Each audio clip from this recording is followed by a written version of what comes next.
এটা জাতি গঢ়া মূৰ্খজনৰ তুমি আজি জ্ঞানৰ পৰক দিয়া ধৰ্ম নামৰ ভেদা ভেদ ধুই নিকা কৰা মূৰ্খজনৰ তুমি আজি জ্ঞানৰ পৰক দিয়া ধৰ্ম নামৰ ভেদা ভেদ ধুই নিকা কৰা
ভকতেহে ভাগ কৰে ইছলাম ধৰ্মৰ কুৰাণ শৰীফে যি কৈছে হিন্দু ধৰ্মৰ পুৰাণেও তাকেই কৈছে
সকলো ধৰ্মকে শ্ৰদ্ধা জনাবলৈ শিকাইছে কি হিন্দু কি মুছলমান আমি একেজন মহান সৃষ্টিকৰ্তা আমাৰ মাজত কোনো ভেদভাৱ নাই আজান পীৰ চাহেবে হিন্দু আৰু মুছলমানৰ ভাতৃত্ববোধ আৰু একতাৰ হেতু কৰিছিল আৰু গাইছিল মোৰ মনত ভেদভাৱ নাই ও আল্লাহ মোৰ মনত ভিনপৰ নাই ও আল্লাহ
শংকৰ আজানৰ সমন্বয় দেশ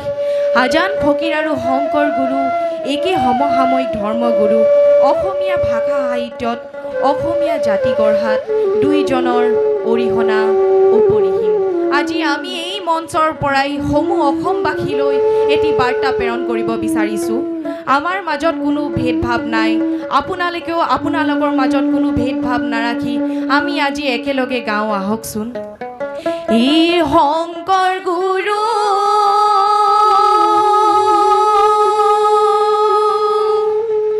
তুমি আজি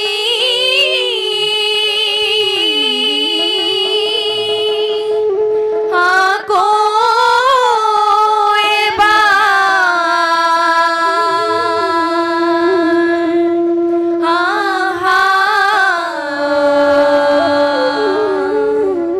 আজান পীৰ হতে মিলি এটা জাতি গঢ়া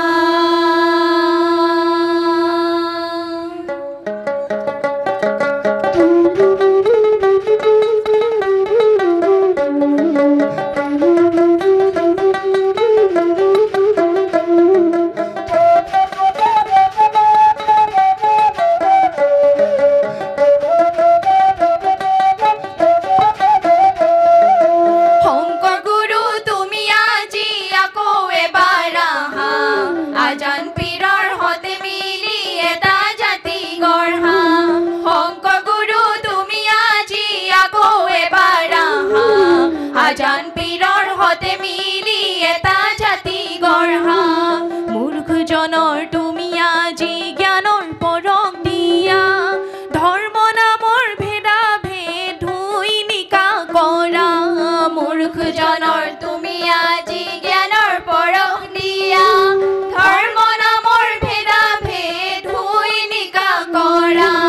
শংকৰ গুৰু তুমি আজি আকৌ এবাৰ আহা আজান পীৰৰ হতে মিলি এটা জাতি গঢ়া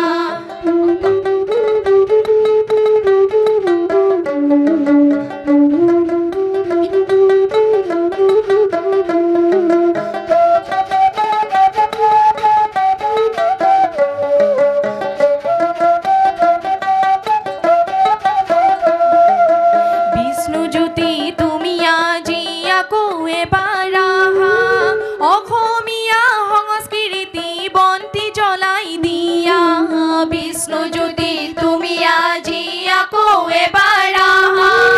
অসমীয়া সংস্কৃতি বন্তি জ্বলাই দিয়া শংকৰ গুৰু তুমি আজি আকৌ এবাৰ আহা আজান পীৰৰ হতে মিলি এটা জাতি গঢ়া শংকৰ গুৰু তুমি আজি আকৌ এবাৰ আহা আজান পীৰৰ